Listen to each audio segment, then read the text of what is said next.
오늘 이 시간에는 감사의 축복에 대해서 알아보겠습니다. 여러분들이 예수님을 믿으시면서도 하는 일이 잘 풀리지 않을 때도 많이 있죠. 또 잘 믿으려고 하는데도 환경이 풀리지도 않고 가정적인 어려움도 많이 당할 때가 있습니다. 또 자녀 문제 이런 것들도 내 마음대로 풀리지 않을 때도 있어요. 그럴 때 주님께서 말씀하십니다. 감사로 하나님 앞에 감사로 제사를 드리라고. 시편 50편 14절에서 15절을 찾아보시겠습니다. 감사로 하나님께 제사를 드리며 지존하신 이에게 내 소원을 갚으며 환난 날에 나를 부르라. 어려울 때 주님을 부르시라는 거죠. 내가 너를 건지리니 내가 나를 영화롭게 하리로다. 그러니까 우리가 어려움이 있을 때 주님을 부르라고 했어요. 근데 그냥 부르고 막 떼쓰고 이러는 것이 아니고 감사로 제사를 지내며 감사로 지내라고 했어요. 왜 어려운데 감사를 해야 돼요? 이것이 이제 우리가 바뀌어 나가야 할 신앙이에요. 잘 될 때는 항상 감사가 그냥 나오죠. 이것도 잘 되게 해주셨네. 주님 감사합니다. 뭐 말하지 않아도 그냥 나오게 돼요. 감사가. 근데 어려움이 생기면 원망, 불평, 왜 나에게는 이런 어려움이 그치지를 않을까? 그러다가 나중에는 자포자기하고 기도도 하지 않을 수가 있어요. 그렇지만 주님께서 그럴 때 환난 날에 주님을 부르라 하셨습니다. 왜냐하면 여러분에게 주고 싶은, 여러분을 정말 좋게 이끌어 주시고 싶은 주님의 뜻을 여러분들이 알아야 되기 때문이에요. 에레미야 33장 2절 3절 보면 우리가 하나님께서 일을 행하세요. 일을 행하시는 여호와, 그것을 성취해 가시는 여호와. 어떻게 할 때 그렇게 하십니까? 너희가 부르짖을 때 내가 너에게 응답하겠고, 네가 알지 못하는 크고 비밀한 일을 내가 너에게 보여줄게 이랬어요. 그러니까 어려움이 닥칠 때 우리가 막 그렇게 기도를 해라고 했죠. 근데 그렇게 부르짖어 기도할 때는 절박할 때예요. 절박할 때 플러스 감사를 한번 이렇게 해보세요. 우리가 그동안에 하지 않았던 것, 어려울 때는 감사도 하지 않고 그냥 울부짖기만 했죠. 그런데 감사로 하나님께 제사를 드리고 부르짖어 기도를 해보세요. 그렇게 할 때 주님께서 어떤 큰 일을 주신다고 했습니다. 에스겔서 45장 15절에 보면 감사 제물이라는 것이 나와요. 감사 제물은 예물이에요. 우리가 예배 드릴 때 올 때 예물을 가지고 오지요. 그렇게 예물을 드리는 돈인데 그 돈이 어쩔 때는 내가 참으로 내 마음과 힘과 뜻을 다 해서 이 예물을 드려야 되겠다 할 때가 있습니다. 그럴 때 하나님께서는 그런 그 예물을 참으로 기뻐하세요. 하나님은 영이세요. 하나님은 요한복음 4장 24절에 보면 영이시고, 그리고 이 세상을 다 금도 내 것이고 은도 내 것이고 이 세상을 다 만물을 지으셔서 모든 것이 다 주님의 것이에요. 그래서 이 세상에 물질이 필요가 없으세요. 그분이 무엇 때문에 이 세상에 물질이 필요하세요? 그렇지만 하나님께서 우리에게 물질을 요구하실 때가 있어요. 테스트할 때가 있어요. 왜냐하면 그 물질이, 그 너의 보물이 있는 곳에 내 마음이 있다 이렇게 하셨잖아요. 그러니까 내 마음이 하나님께 있는지 없는지 이거를 테스트하실 때가 있으시다는 거예요. 그래서 어쩔 때는 이 기도를 하다가 보면 마음속에 아주 어떤 부담 같은 거, 물질에 관한 굉장한 부담을 주실 때가 있어요. 이거 내가 주님 앞에 드려야 되는 마음이 막 나오는데 그것이 나에게는 너무 과해. 주님께서 나를 망하게 하시기 위해서 그렇게 하십니까? 아니에요. 우리가 주님을 얼마나 신뢰하고 사랑하고 있는지 테스트하는 그 단계예요. 그 단계가 오면 여러분들이 정말 그냥 하나님 앞에 그대로 순종하세요. 그러면 하나님께서 여러분들에게 심는 여러분들에게 더 큰 복으로 엄청난 복을 주실 그 준비가 돼 있으시다는 거예요. 근데 그게 아까워서 하지 못하게 되면 그것을 다 받지 못해요. 우리가 살아있을 동안에. 그러니까 그런 것들을 테스트할 때 꼭 이겨내시기 바랍니다. 그것을 어떠한 축복이 있는지 10가지 축복에 대해서 주님께서 예배하신 축복이 지금 성경 안에 10가지가 있습니다. 그 10가지의 축복에 대해서 여러분들에게 성경 말씀에서 찾아보겠습니다. 먼저 감사 예물에 대해서 감사 제물, 그 제물의 어원이 원래 히브리어로는 셀렘인데 그 어원은 살람이에요. 살람. 감사 예물, 감사 제물. 살람인데 그 감사 예물이 살람의 의미, 그렇게 내가 정말 힘줘서 마음과 뜻과 그 힘을 다해서 바치는 그 감사 예물, 그거 한 번 드렸을 때 어떠한 축복이 있는지 그 살람의 축복에 대해서 알려드리겠습니다. 먼저 사사기 20장 19절에 화평하고 충성된 자라고 하십니다.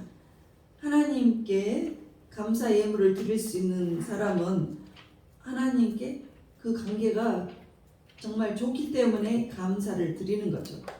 여러분들이 관계가 나쁜 사람에게 돈을 줄 수가 있습니까? 아니죠. 정말 사랑하고 내 배우자를 사랑하면 다 줘도 아깝지가 않아. 이런 마음이 있을 때 줄 수가 있는 거잖아요. 그래서 관계가 화평한 관계가 있을 때 그렇게 줄 수가 있는 거예요. 그 돈을 줄 수가 있는 거예요. 마찬가지로 우리가 하나님 앞에 이 감사 예물, 아주 마음과 뜻과 힘을 다해서 드리는 그 감사 예물을 드릴 때 그 관계는 참으로 화평한 관계예요. 그리고 두 번째 열왕기상 9장 25절 보면 솔로몬이 하나님의 성전 짓는 일을 마치게 됩니다. 그 마친이라 해서 살람이에요.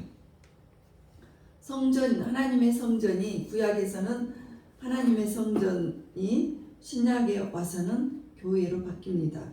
그래서 이 교회에 나올 때 우리가 어떤 감사가 있으십니까, 여러분들? 여러분들, 우리가 예수님 믿기 전에는 죄 가운데 살아가던 죄인이었습니다.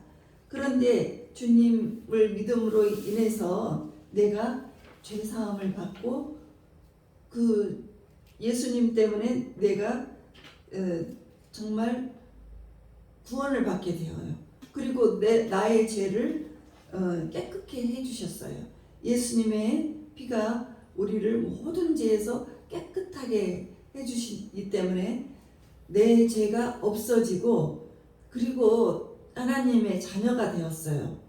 그래서 요한복음 1장 12절에 보면 내가 하나님의 자녀까지 되었어요. 그래서 나는 이제 죽어도 천국의 백성이 되는 거예요. 그래서 영원 천국에서 누리는 그 구원을 생각하면 너무너무 감사하죠. 그래서 이게 모든 것이 이제 감사로 되는 것입니다. 감사, 구원받음을 감사하게 되는 것입니다.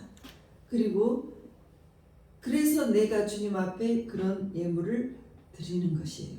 그리고 욥기 5장 23절에 보면 우리가 이렇게 마음과 뜻과 힘을 다해서 감사 예물을 드릴 때는 들짐승도 우리와 화목하게 해주시겠다고 했습니다.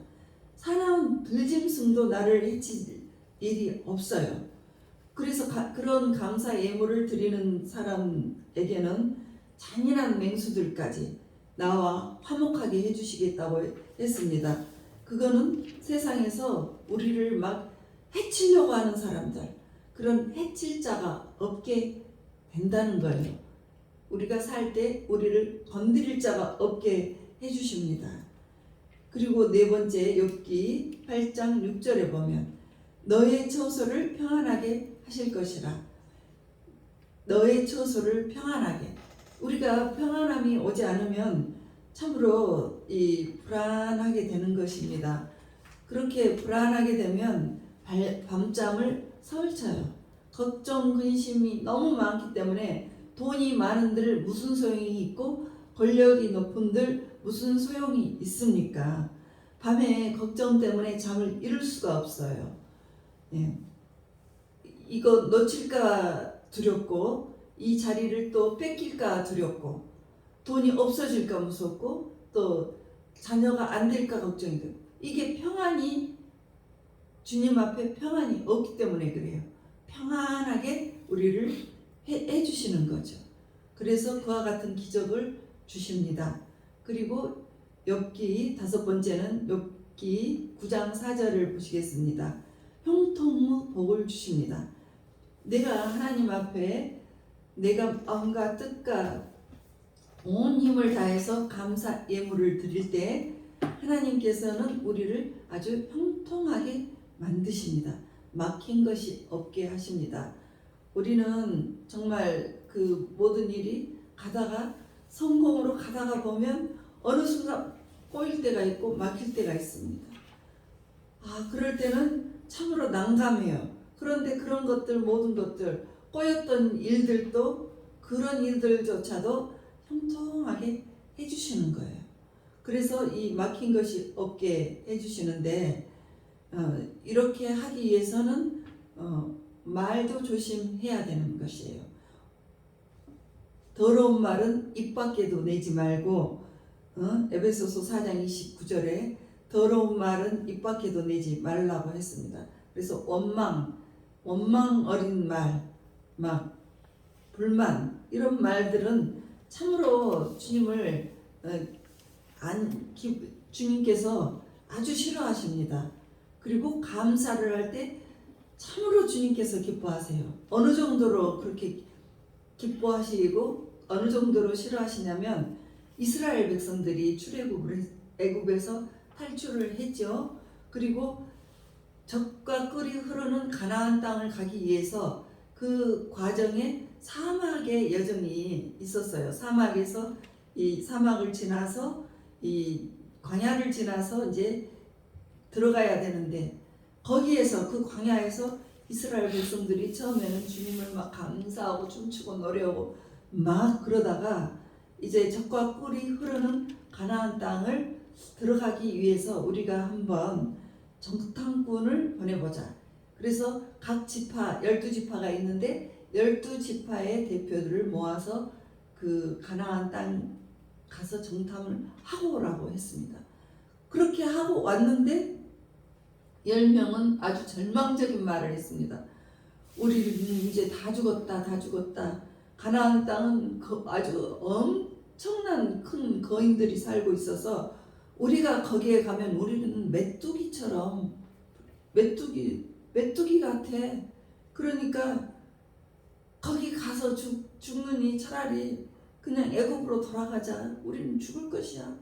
이렇게 노예 생활했던 애국으로 가는 것이 차라리 편할 것이다 라고 10명이 이구동성으로 말을 했습니다. 그리고 2명은 아니다. 그렇지 않다. 하나님이 우리와 함께 하심으로 우리는 반드시 저 가나안 땅을 들어갈 수 있다. 저들이 우리의 밥이다. 하나님께서는 이 말을 양쪽의 말을 다 들으셨어요. 그리고 민수기 14장 28절에 그렇게 말씀하십니다. 내 귀에 들린 대로 내가 너희에게 행하리니. 그러니까 우리는 죽었다 하는 사람들은 다 죽어요. 광야에서 다 죽어요. 그런데 가나안 땅에 들어가게 된 사람은 여호수아와 갈렙입니다. 그리고 그 땅에 들어 보내주십니다. 그래서 이와 같이 말 한마디에 결판이 납니다. 그래서 참으로 우리가 하나님에게 감사로 말을 올릴 때 하나님께서 우리의 입에서 나온 그대로 시행을 해주십니다. 그래서 여러분들이 참으로 입을 말씀을 하실 때 참으로 조심하셔야 될 것입니다. 욥기 22장 21절 6번째, 우리가 마음과 뜻과 온 힘을 다해서 감사 예물을 드릴 때 하나님과 화목하고 평안하게 됩니다. 그리고 복이 내게 임한다고 했습니다. 여러분들 복이, 옛날 어르신들도 그러시죠. 우리가 돈을 쫓아가면 안 된다, 돈이 붙어야 된다 이러셨죠. 마찬가지예요. 복이 우리에게 찾아오는 사람이 있습니다. 복이, 하나님의 사람은 하나님의 복을 가져와야 돼요. 우리가 이와 같이 했을 때 복이 쫓아오는 사람이, 복이 우리에게 임하게 될 것입니다. 그리고 7번째 시편 62편 12절, 주께서 각 사람이 행한 대로 갚아주십니다. 그러니까 우리가 심은 대로 갚아주시겠다는 거예요.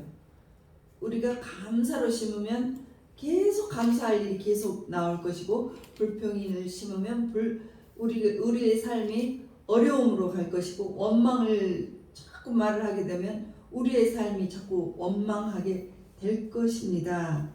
그래서 갈라디아서 6장 7절에 보면 사람이 무엇으로 심든지 그대로 거둔다고 했습니다. 예. 여러분들 입으로 참으로 감사를 심으세요. 그리고 이사야 42장 19절에 감사하는 사람에게, 이렇게 하나님께 감사하는 사람에게 충성된 자라고 말씀을 해주십니다. 하나님께 인정을 받습니다. 이 충성이 바로 살람이에요. 그리고 이사야 44장 28절에 보면 내가 뜻을 다하고 마음을 다하고 힘을 다해서 하나님께 감사 예물을 드릴 때 나의 모든 기쁨을 성취하리라. 이 성취가 살람입니다. 하나님의 기쁨을 성취하는 자가 되는 거예요. 우리가 하나님께 그렇게 기쁨이 되면 하나님께서 하나님의 기쁨을 우리에게 다 성취게 해 주신다는 거죠. 그러니까 다윗 같은 사람은 하나님께서 그래요. 내가 다윗을 만나니 참으로 기쁘다 이랬어요. 그래서 그는 정말 이 세상의 모든 부귀영화 하나도 부러울 것 없이 주님께 모든 복을 다 받으신 거예요. 그러니까 하나님을 참으로 흐뭇하게 해드리고 하나님을 정말 기쁘시게 해드리는 여러분이 되시기를 바랍니다. 그리고 마지막으로 10번째 이사야 60장 20절 보면 내 슬픔의 날이 끝날 것임이라.